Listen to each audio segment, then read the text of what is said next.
Imagine a world where wealth screams, but true power whispers. A world where the most unexpected moments reveal profound truths. The air in Elias Vance's sprawling Malibu mansion hummed with the quiet buzz of 100 conversations, punctuated by the clink of crystal glasses and the smooth strains of jazz. Marble columns gleamed under the soft glow of designer lighting, framing meticulously manicured topiary gardens that stretched toward the Pacific horizon. Expensive sports cars, gleaming like jewels, lined the expansive driveway, each a testament to the success of the evening's host. Elias Vance, a man who at 30 had already conquered the tech world, moved through the crowd with an easy confidence.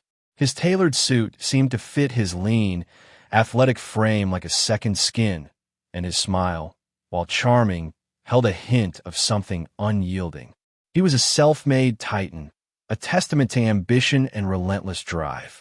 But tonight, Elias had brought a different kind of guest to the party, a guest that had, for the past hour, been the unspoken star of the show. Amidst the polished elegance, a powerful American pit bull, named Titan, lay by Elias's feet. His muscles rippled beneath a sleek, brindle coat, and his amber eyes, though currently placid, held an undeniable intensity. Titan was magnificent, a creature of raw, untamed power, and tonight he was the subject of a dare that had quietly rippled through the gathering. Elias, with a glint in his eye, had just laid down $1 million wager. No one, he proclaimed, could truly calm Titan. Not with treats, not with commands, not with any of the usual methods. He saw Titan as an extension of himself, powerful, unyielding, and largely misunderstood. The challenge wasn't just about the dog. It was about the assertion of dominance, a playful but firm declaration of his own control in a world he had meticulously shaped. The guests, a mix of investors, celebrities, and socialites, exchanged amused glances. Some whispered about the eccentricity of the ultra-rich. Others openly admired Elias's audacity. The scent of money and expensive perfume filled the air, but little did anyone know a different kind of magic was about to unfold. What happens when an unstoppable force meets an immovable object, especially when one of them is a dog and the other is a child? The buzz around the $1 million dare intensified. Elias, perched on a plush velvet sofa, watched as several guests tentatively approached Titan, offering cooing words or outstretched hands. Each time, the dog's ears would flatten almost imperceptibly, a low rumble emanating from his chest, and they would quickly retreat, a nervous laugh masking their discomfort. Titan was a magnificent, imposing presence, a testament to raw, untamed strength. Elias's smirk widened with each failed attempt, confirming his belief in his own unique bond with the powerful animal, a bond that, he felt, others couldn't possibly replicate or break. He was a man who believed in control, in measurable outcomes, and in the sheer force of will. Then, a hush fell over a small corner of the room. A young woman, no older than 15, quietly entered. She was black, with intricate braids pulled back from a gentle face, and her eyes, though open, held no visible light. She carried herself with a quiet grace, her hand lightly resting on the arm of an older woman who seemed to be her guardian. A small, well-worn harmonica dangled from a string around her neck. This was Maya. The whispers began, a polite but undeniable curiosity rippling through the crowd. "Who is that? She's blind, isn't she? What is she doing here?" Maya, oblivious to the scrutiny, seemed to navigate the opulent space by an internal compass, her head tilted slightly as if listening to a symphony only she could hear. Elias, initially dismissive, barely registered her presence until his assistant leaned over and whispered, "Mr. Vance, she says she wants to try." Elias's eyes narrowed slightly. He'd expected sophisticated dog trainers, perhaps even a celebrity whisperer, but certainly not a blind teenage girl. A flicker of annoyance, then amusement, crossed his face. He gestured with a dismissive wave of his hand. "Let her try. It's good entertainment." His confidence was absolute, a fortress built on years of unchallenged success. The guests exchanged glances, a mix of pity for the girl and anticipation for what they assumed would be another swift failure. They couldn't fathom how a gentle soul could possibly tame a beast of this magnitude. Sometimes the most powerful solutions aren't about brute force, but about a delicate touch. Maya approached Titan slowly, deliberately. There was no hesitation in her steps, no fear in her posture.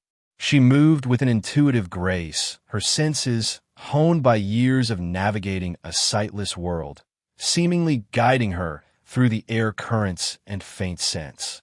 The crowd held its breath, expecting Titan to react with his usual warning rumble. But he merely lifted his head, his ears swiveling slightly, as if picking up on her unique presence. She knelt a few feet from him, her hand not reaching out, but gently resting on her own knee. Her face was serene, a quiet focus radiating from her. Then, she brought the small harmonica to her lips.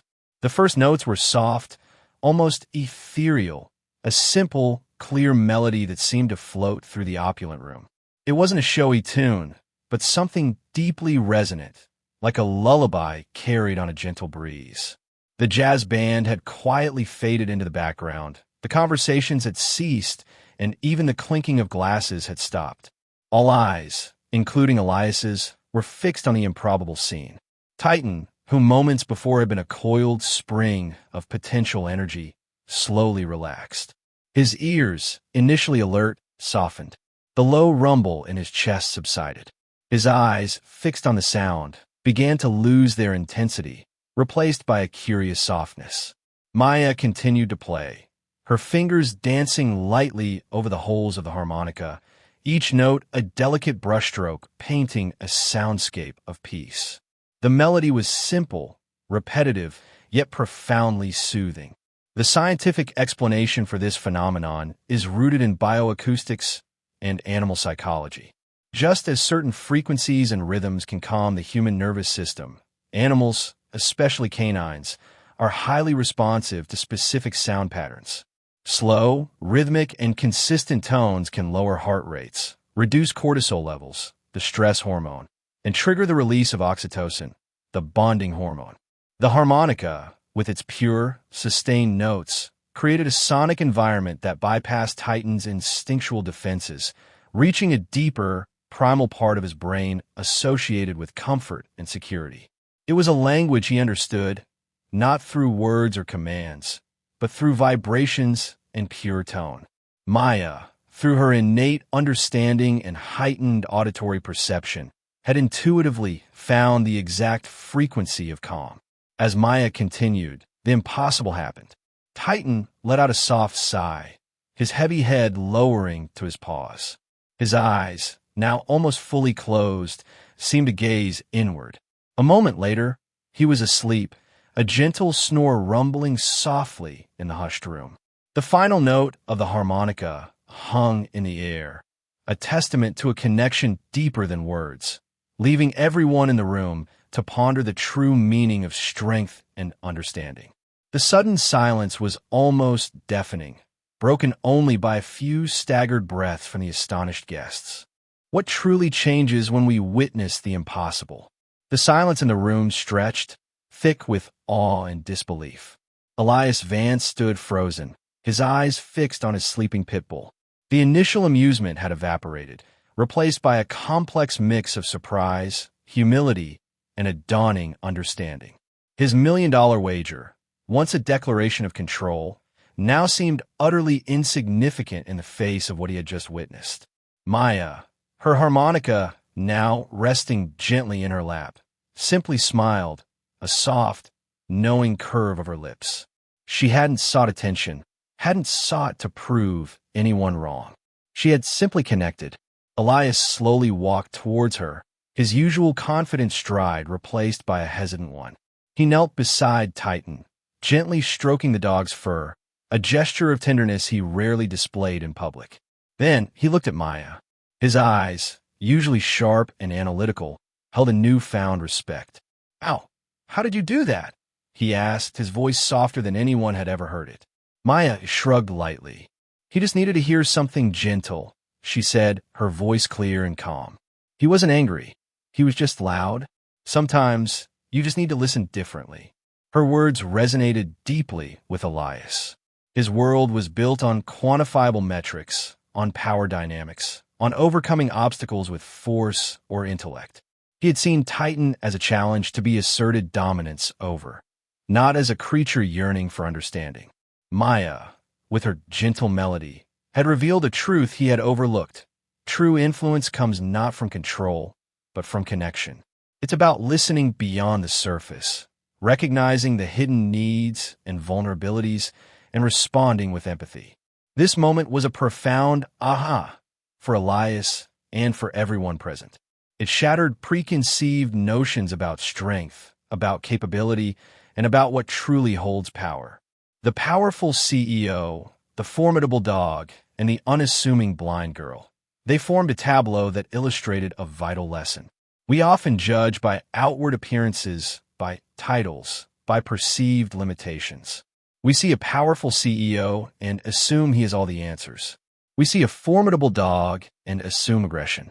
We see a blind girl and assume helplessness.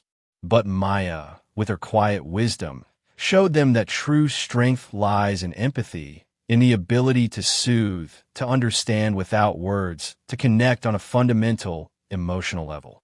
The quiet hum of the party continued, but for those who witnessed the scene, something fundamental had shifted, paving the way for a deeper understanding of compassion and connection. The million-dollar dare was forgotten. A far more valuable lesson had been learned. The greatest stories aren't just about what happened, but what they teach us about ourselves. The night ended with a quiet shift in atmosphere. The dazzling displays of wealth still stood, but the focus had moved beyond them. Guests lingered, not talking about stock prices or luxury brands, but about the girl and the dog, about the incredible unspoken connection they had witnessed. Elias Vance, the once unyielding CEO, was seen speaking earnestly with Maya's guardian, a genuine softness in his eyes. The million-dollar bet, it was later revealed, was indeed honored, but the money seemed almost incidental to the profound change that had occurred within Elias. This story, born in a lavish mansion, transcends the specifics of a rich CEO and a pit bull. It's a powerful reminder that in a world often dominated by loud voices and aggressive actions, the most profound solutions often emerge from unexpected places, delivered by the gentlest hands. It teaches us about the universal language of empathy, a language that can bridge divides, calm anxieties, and forge connections stronger than any material wealth. Think about the loud forces in your own life, the challenges that seem insurmountable, the conflicts that feel unresolvable. Are we approaching them with force, with logic alone, or with a deeper, more intuitive understanding? This narrative gently urges us to look beyond the obvious, to listen for the whispers of harmony in a chaotic world. It's about recognizing that true influence isn't about overpowering, but about understanding, not about winning, but about connecting. Maya, with her simple harmonica, didn't just calm a dog. She calmed a room full of people, opened the eyes of a powerful man, and reminded us that compassion is a force more potent than any dollar amount. Her story is a testament to the fact that even in the most glittering of settings, the most valuable lessons are often found in the most unassuming moments. If this story touched your heart and made you think differently about power and connection, hit that like button, share it with someone who needs a little hope, and subscribe to our channel for more stories that remind us of the incredible human spirit. And let us know in the comments, what unexpected connections have changed your perspective?